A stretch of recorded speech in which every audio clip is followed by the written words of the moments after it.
Hi everyone, welcome back to my channel. My name is Mandy and I'm a full-time reseller. Today I am going to go over my sales for July 15th through the 21st, and this will be for 4 different platforms. So Mercari, Poshmark, Depop, and eBay. This week was a little bit slower.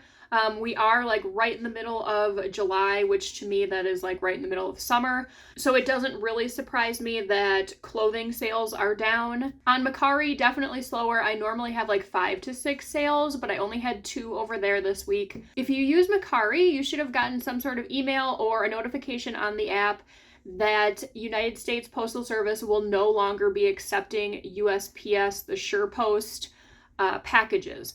It said pretty much, I think the verbiage said that they will destroy them. In the past, I think I've done it, I can't remember if it was UPS or FedEx where I accidentally threw it in the little pull down thing at the post office and didn't scan it.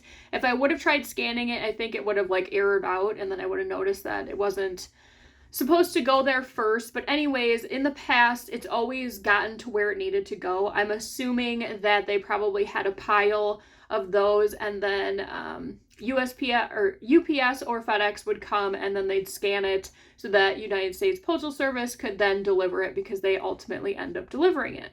Well, I guess that is no longer, so I would just make sure to double check where you're putting your packages. I don't know that that's true at all, Postal Service, that they're truly just gonna like destroy the package. I don't know, so I will definitely be making sure that I am double checking where I'm bringing my packages. Now into Poshmark, it's been about the same, kind of like that, what was it? Almost $400, which is wild to me because I did go in and look at like the graphs that they provide you, and I was looking at last year on Poshmark, and it's like, I don't even know. I don't know what's going on there because last year I was doing better at this time on Poshmark. I'm very thankful that I started really pushing eBay because if I wouldn't, I would have some issues. And it's not like I'm doing anything different. I think if anything, I am doing better with my descriptions, my titles, my styles, my brands, my pricing, all of that. So I don't know what's going on with Poshmark. I'm not going to say I'm going to give it up just because that is like my main platform. I, list everything in Poshmark first and then take it out into Flip. So it's just, I'm most comfortable with Poshmark. The shipping is the easiest, but it really is disappointing me recently. eBay was just a little bit slower than last week. I think it's going to continue to do better once we get more into the fall. Then on Depop, I had 3 sales this week, which is great. They also put out a notice that there are not going to be any more seller fees. There is still one fee. Let me see if I can quick pull that up. So technically you're not paying the Depop fee because I did make a couple sales after I went in and delisted, relisted everything. They said that it would only be on new listings, I think starting the 18th. Either the 18th or the 20th, I can't remember. So I just pulled up a sale from before that, and at that point I was paying a Depop fee and a payment fee. So on the new orders that I got, I am still paying a payment fee. So it's technically not completely sellers, no seller fees like Mercari is. So if you are a seller on Depop and you want to try and get rid of that other smaller fee, you could go ahead and delist, relist everything, and then that should make them all new. Therefore, you wouldn't have to pay the Depop fee. So I did want to go over an update on Thredup. I may be behind the game here on this, I don't know, but I went in to go print a label and on my account, the thing came up again for the Consignment Pro. And I thought, you know what, maybe I'll just give it a chance. It would make a good video. I could go over, step by step how it works with you guys. So I went in there and I was reading everything again and I was like, wait a minute, I don't think that this is the same as it was before. So I went back, watched a portion of the video when I first kind of did a review of what I thought about this program, and they've changed it again. So previously, you used to send in the items. You would pay, I think it was $35 still just for the label. Then it was $14.99 per item. And they would list everything that you put in there as long as it didn't have like crazy stains or, was just like unsellable completely. And then you would get the full amount back on that order. So on a traditional label, you're only getting a percentage of the sale depending on how much the cost was. So I went in and I looked, and it's still the same. They will list everything that you put in there. They still have the VIP rush shipping, which I have that on my other one. Then they say that this I think is new. You have a maximum 20% discount. So if you are someone that shops on Thredup or know anything about Thredup, you know that they're always running crazy sales. Like, I think the highest I've seen is like up to 60% off. So this is saying that your items would not be part of that. The only amount that they could take off was 20%. So I was like, okay, well, maybe, I'll throw like 10 items in that are a little bit higher end that I don't really care about, that I've had for a while, and just see what happens. So then I clicked into this how it works, and I'm looking at it, and it has a payout scale, just like the old labels do. So they got rid of that without saying anything. I didn't see anything, and I'm on Thredup fairly often. So right now, I don't see any reason why someone would do that. I mean, you're not paying the $14.99 per item anymore, but you're still only getting the same payout scale you were before. You're paying $35 to send the box in. And I guess the only benefit is that they're going to list everything. That doesn't mean everything is going to sell. And you get that 20%, limit of the coupon code. So I won't be doing this. If it would have been back to how it was, I wanted to try that out, but this to me really doesn't seem like it would be beneficial at all, because I would just be paying more for them to list my items ultimately. The last two labels that I did print out for myself were UPS. In the past, it was either you could bring it to USPS or FedEx drop-off places. So I don't know if they're changing that up, because when I got a Thredup box sent to my house, the last two still were from FedEx. So I'm not sure what's going on there. Okay, so enough of me talking. Let's get into what sold. I will scoot over so I can put it here. Starting with Poshmark, these Not Your Daughter's jeans, ankle flared plus size jeans. I thought these would have moved a lot quicker. I think I had them overpriced. They were a nice color. They were raw hem. I would imagine, I can't remember exactly where I got them, but I normally don't pay more than like $5 to $8 for jeans. And these ended up going for an offer of $37. LeBlanca, this is one of my favorite swim brands to find. I get it quite a bit in Quick Lots boxes. It is fairly expensive new. I think Nordstrom carries it. I'm sure other places do too. This was just the tankini top.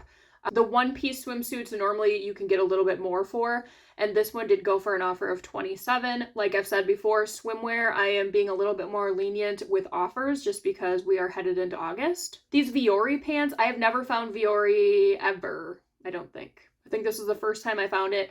I did pay up for it a little bit. I think it was like $9 at Savers.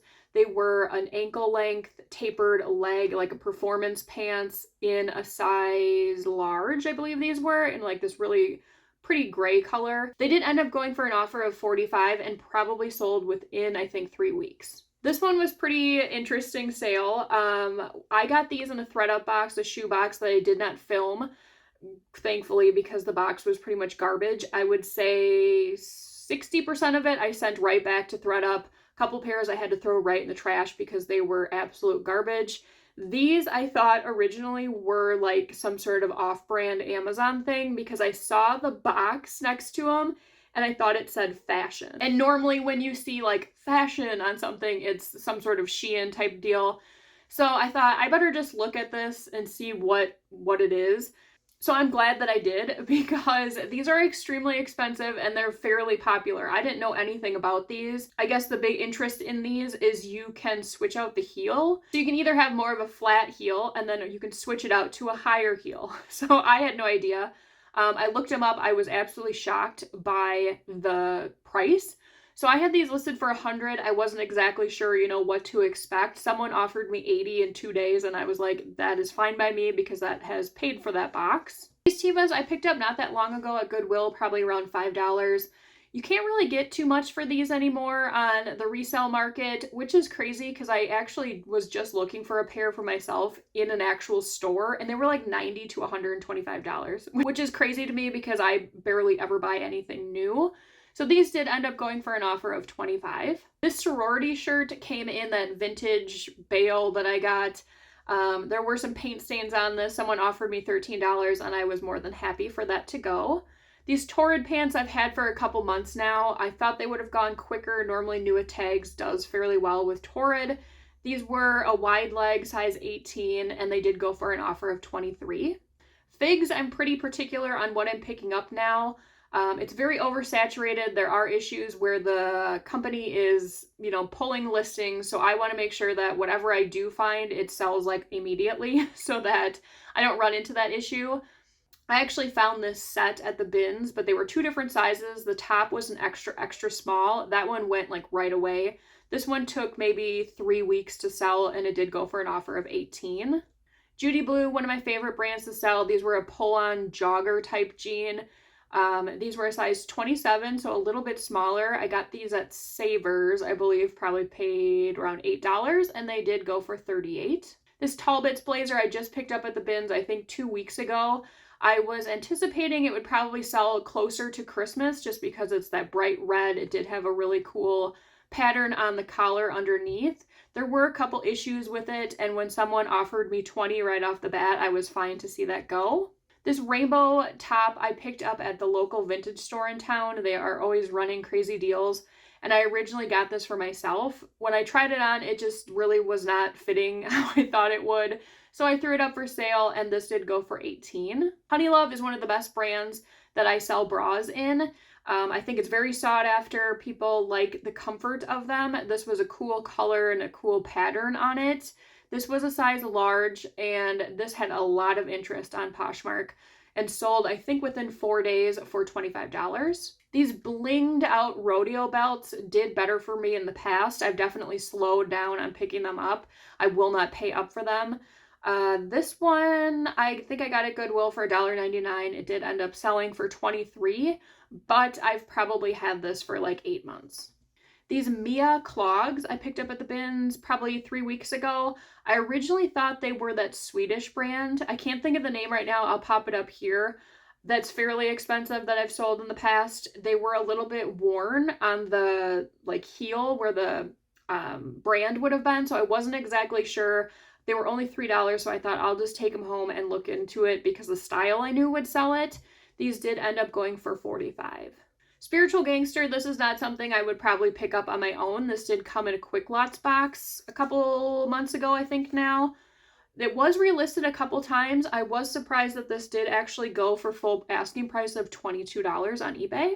Next up is Old Navy. I've sold this exact shirt just in different sizes a couple times now.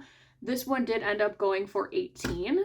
These came in the Thredup shoebox that I did film maybe like a month ago or so.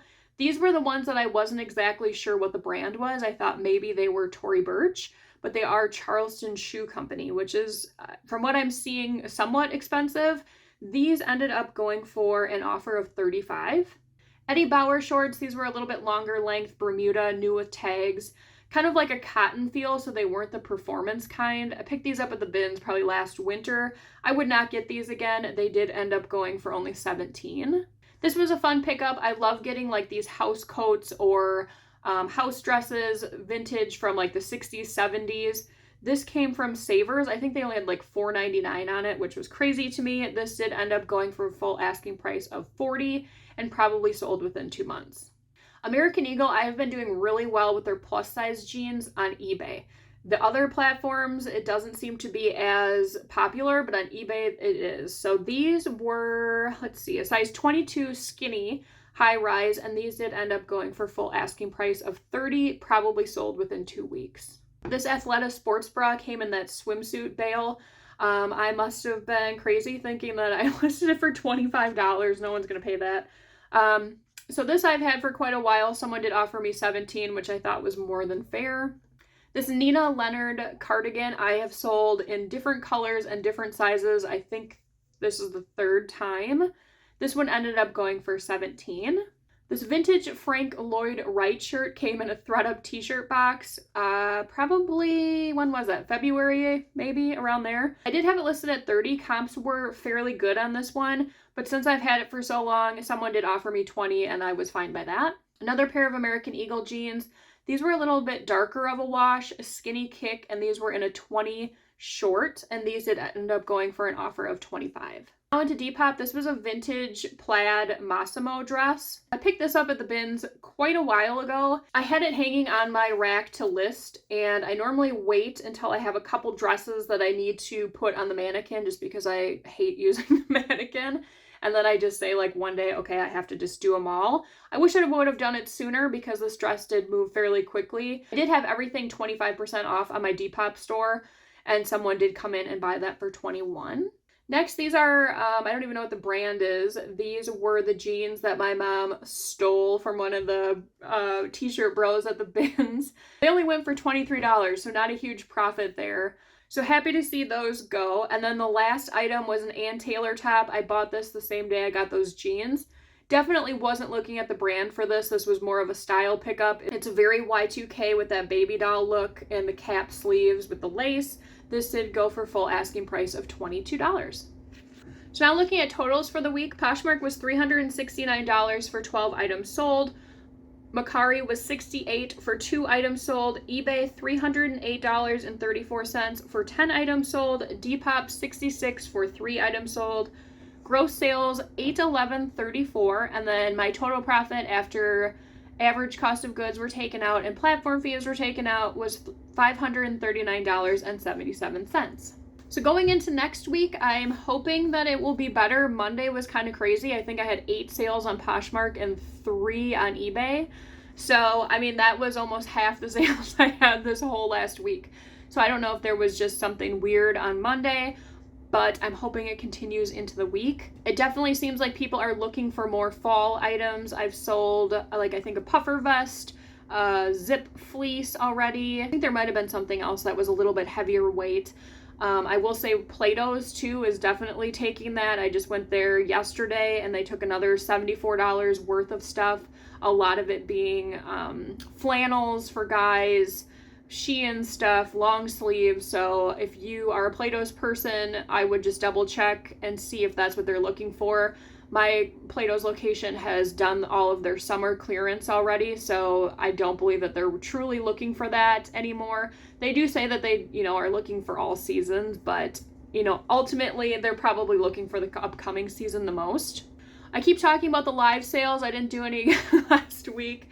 Tomorrow I'm going to do it. I'm going to stay home tomorrow because I need to deal with everything on this rack. So my game plan is to probably do one in the morning-ish and see how that goes and run everything like at least 3 times. That will give people to come and go, for maybe 45 minutes or so, and whatever doesn't sell, I need to find a place for it because I just keep buying things like, oh, I'll put it in a live show, but if I'm not doing the live shows, this is really not helping anyone. So I need to list it then, or put it in the Plato's bag or something. So let me know below how your sales are going. Are we still stuck in the summer slowdown, or are you kind of getting some momentum with the fall items that people are looking for, or back to school items maybe if you sell those type of things? And as always, if you enjoyed today's video, please make sure to give it a like. It really helps out the channel and I really appreciate it. I will see you guys on the next one. Bye!